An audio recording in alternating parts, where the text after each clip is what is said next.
Okay, let's do it. What's up, everybody? It's MCZX here, and welcome to the Smart Kingdom, the noon-ish episode. Um, Let me explain why this is the noonish episode. Last week, you were supposed to get the stuff from last week. That was not possible due to my work schedule. I didn't want to get into a tangent that would have me late for work because I know how I am. So I decided to wait till all that was over with and do last week's episode this week. Um, and yeah, so you're getting two episodes this week. So you're getting last week now and Thursday, our regular scheduled time. You'll be getting this week. One's going to be a little different. So let's get right into it. So first of all, we're not talking about Raw at all. Uh, I've deemed Raw is unwatchable. Me and my brother Shino, we watch other wrestling shows instead of Raw. Uh, it's just bad, y'all. It's bad. The hottest feud is being turned into a comedy act. Your world champion is popping off at UFC trying to fight Daniel Cormier for the freaking heavyweight championship instead of defending the damn thing he has here. Uh, Brock and Roman's underwhelming. It's just bad. It's not good. It's not good. Strowman hitting or bullying Kevin Owens for no damn reason is stupid. There's just thinking off the top of my head of the stuff that I saw. Everything on that show upsets me, and I'd rather not take my energy and you know give that my energy. I don't want to transfer any of my energy to Raw. Raw was no good, no dice. Brock and Roman is stupid. Strowman and Kevin Owens is stupid. The tag division is a joke at this point. Uh, Bailey and Sasha should be settled in the ring. It's not, and whatever. So let's talk about SmackDown Live. Before we get into the whole show, though, this week's SmackDown Live, the 3rd of July, uh, this kind of was kind of bunk to me. I didn't really enjoy it either. It was watchable though, but it was not the most enjoyable show. Um, Last year when it was on the 4th, amazing show. You had the rap battle, you had that I think you had that fatal 4-way match. You had a lot of great things on that episode, and now it's just blah. So Team Hell No opens the show.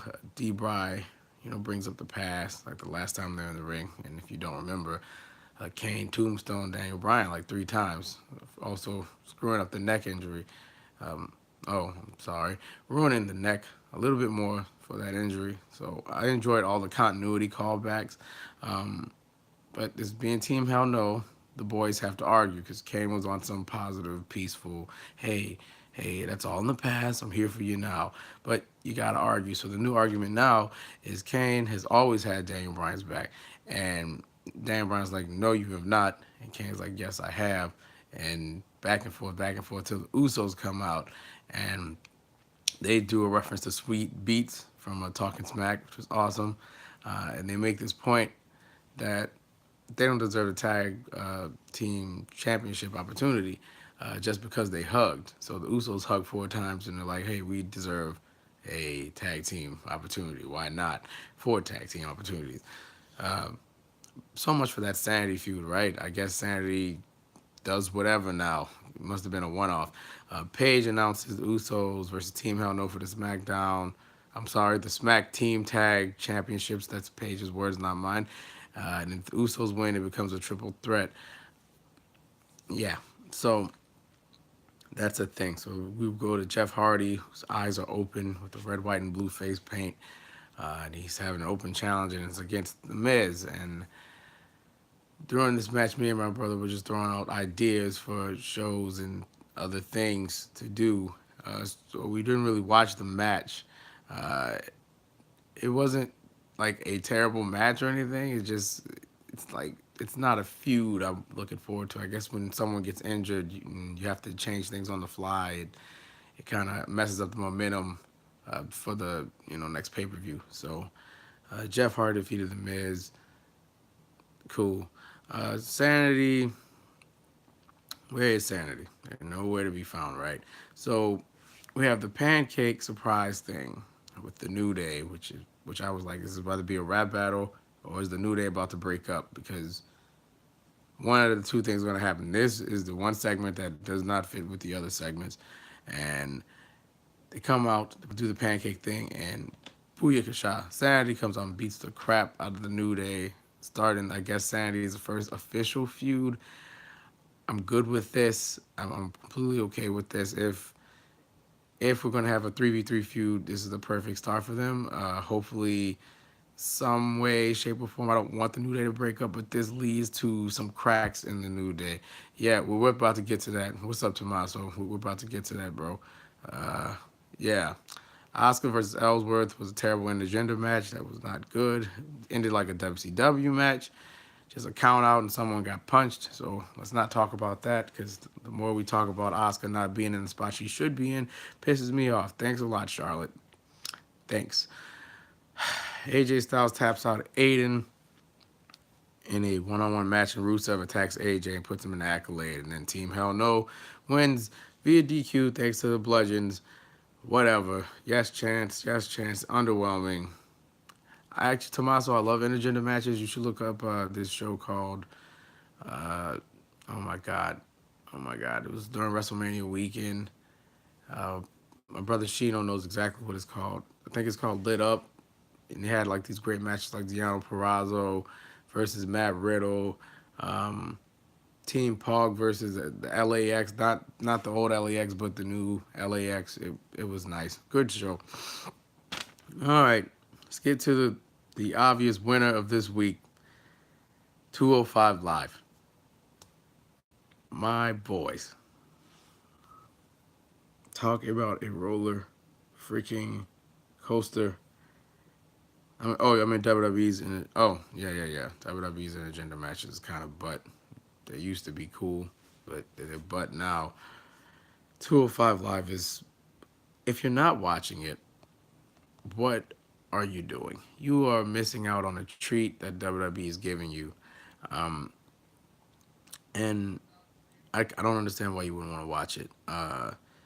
For years, people complained about the Cruiserweight division not being in the WWE. And then when it comes back, you guys don't want to watch it. And I understand the reasons why, because it had a really rough start. It wasn't the best show. It was kind of like a comedy show, especially when Enzo, entered the picture. It wasn't a wrestling show.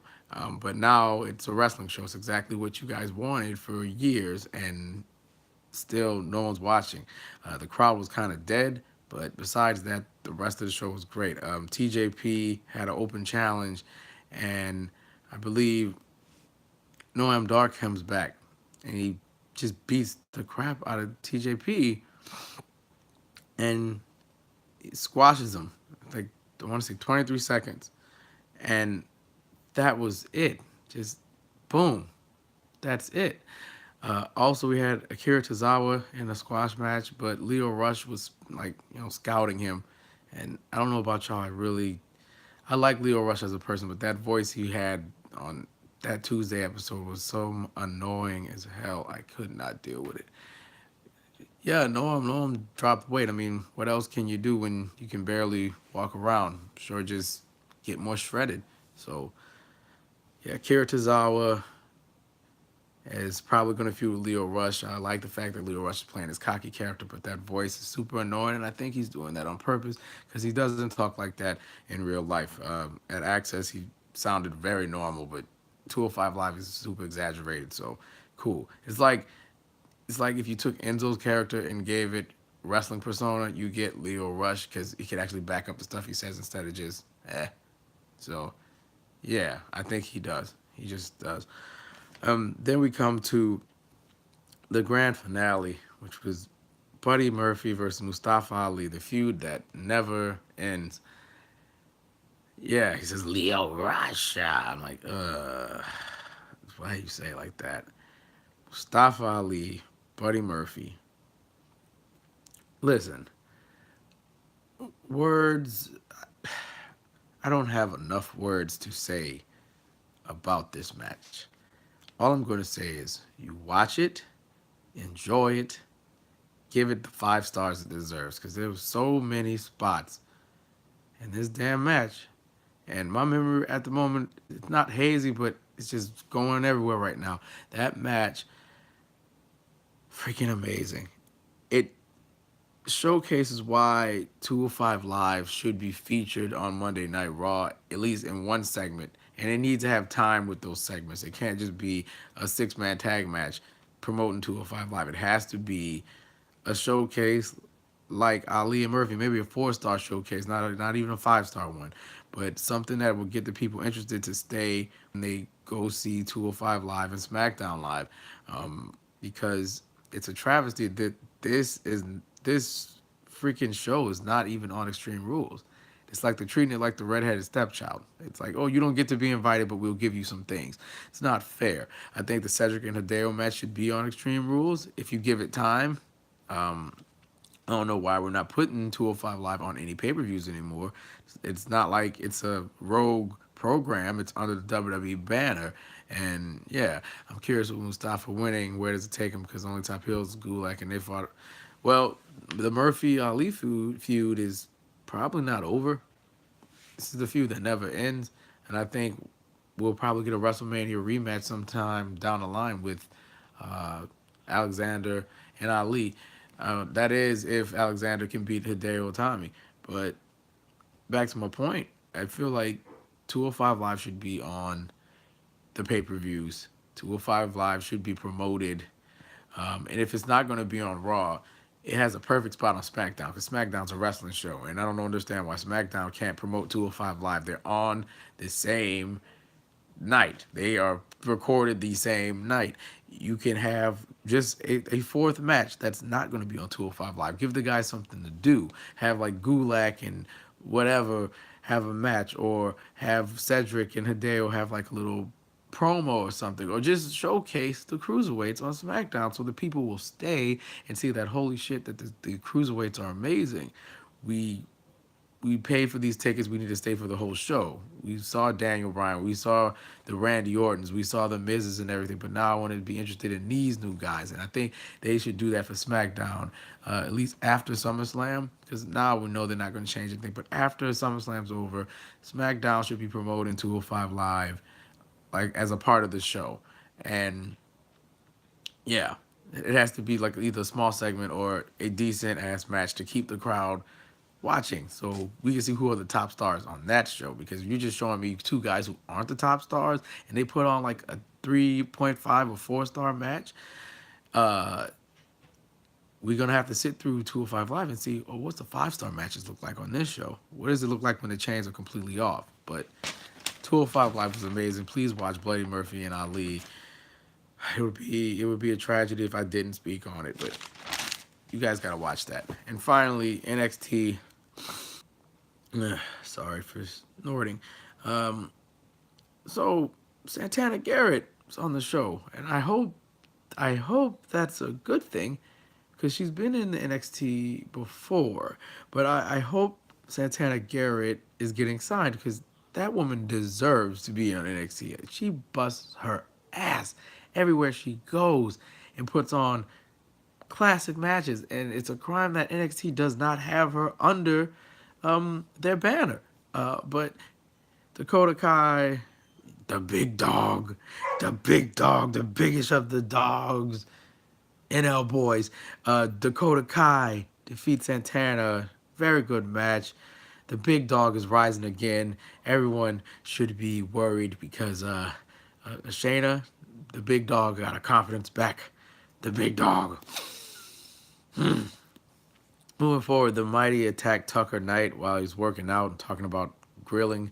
They hit his knee with, I guess it was a chair, or no, it was a chain. I'm sorry, I wrote chair, a chain, and Dozovic is out of a partner for the night. So we go to Baszler now, who's in the ring.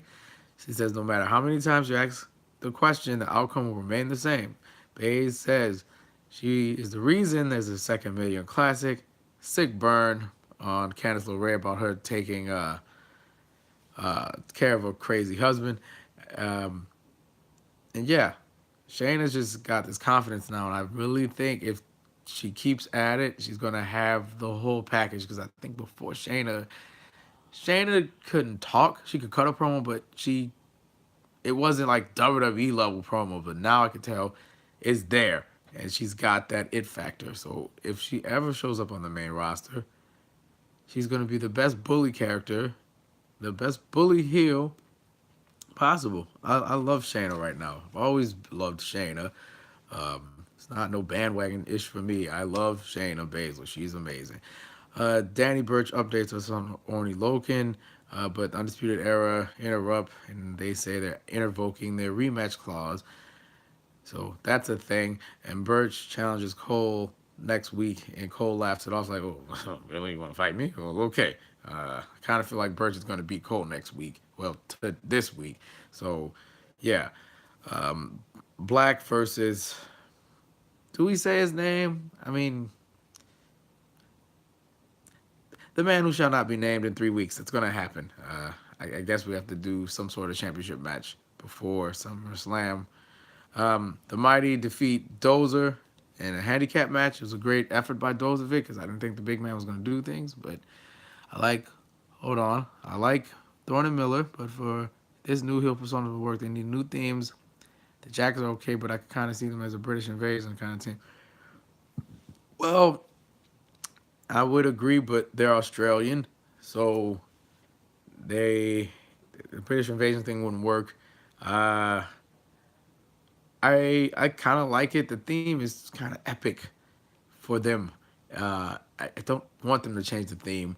I like the attitude change. Maybe some more accessories with the jackets and everything. But as for that, I think I almost said Team 6-1. I think the Mighty are fine. Just give them some more momentum and let them show and prove how damn awesome they are. And we'll be fine. You know that their entire run got cut short due to injury. So, yeah, we go to a little promo um, by Bianca Belair. She's on a honeymoon. She says, "How does Kyrie, Nikki, Candice, and others?" Um, what the fuck? What did I say? She says, "How does Kyrie, Nikki, Candice, and others think they have a chance of beating Bianca Belair?" I agree. She says she's going to give them a chance to think about that. She almost called them bitches, by the way. And I was like, oh, this is my girl. I love her. Bianca is the ish. Um, we also cut to Kyrie, who's being interviewed after that. And her English is getting really, really good. I'm loving it. I'm loving it. Her progression is great. Kyrie heard what Vanessa said, and she says, "Let's have a match." She's going to make her walk the plank. And I was like, Liddy, Liddy, Liddy, Liddy, Liddy, Liddy, Liddy, Liddy, Liddy, Liddy. Okay. Velveteen Dream versus Chris Dijak, Donovan Dijak, whatever. Amazing. Dijak almost killed himself. Dream wins.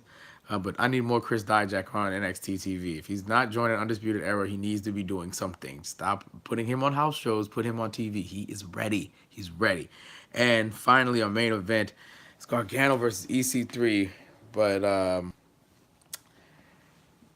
this match was weird because Gargano started off as a fighter, just Johnny Badass. Not a lot of wrestling from Johnny. Johnny was just throwing bows and fighting. And towards the end of the match, he took the knee pad down. Me too. Me too. He did that at the live show at the WrestleMania Access. I'm like, oh, I love this. I love this. I really thought they could team him and Dan Mather together, but just because Dan Mather's been on TV before. But yeah, Gargano like completely changes. Like his persona and demeanor go from that of Johnny wrestling. That would be a cool tag team too. It would give Cassius Ohno something to do and another jolt to their tag team division. I agree with that. Gargano freaking loses his mind. And he defeats EC3, but he loses himself in the process. And thanks to the man who shall not be named, Gargano is now a shell of his former self. instead of Johnny wrestling with the happiness and the smiles, he's just evil and vicious. And I like it, but it kind of hurts. It's like watching your friend really just switch up on you. And it's like, what are you doing? What are you doing, Johnny? This is not your character, but it is now. And I'm scared to see what happens next. But that's it for this week of the WWE Roundup. Not this week, this episode of the WWE Roundup. We're going to be at it again Thursday at the regular time, talking about probably the same three shows because I don't think I'm watching Raw. Uh, Instead, today we're going to be watching the G1 special that happened in San Francisco. Unfortunately, I was at work, so I didn't get to see anything. If you could hear my brother, he's probably watching it right now. I'm about to cut it on myself, and I may have a reaction or two and a review at the end of that once I'm finished watching it. I'm going to edit this video so it won't be live. My prediction, Johnny interrupts the man. It's a three-way. That could be a thing. I honestly think the man is going to beat Black, and then him and Johnny are going to go at it once again. The new Ultra Instinct Johnny Gargano. Or, but I don't think the KO Ken. That would be KO Ken because Ultra Instinct's defensive and he's. Let me shut up. Anyway, guys, Tommaso, I will see you Thursday. Uh, yeah, I think I'm done here. I'm going to go watch the G1 special now. I'm a bit still tired, sort of. All right, guys. See you later. Bye-bye.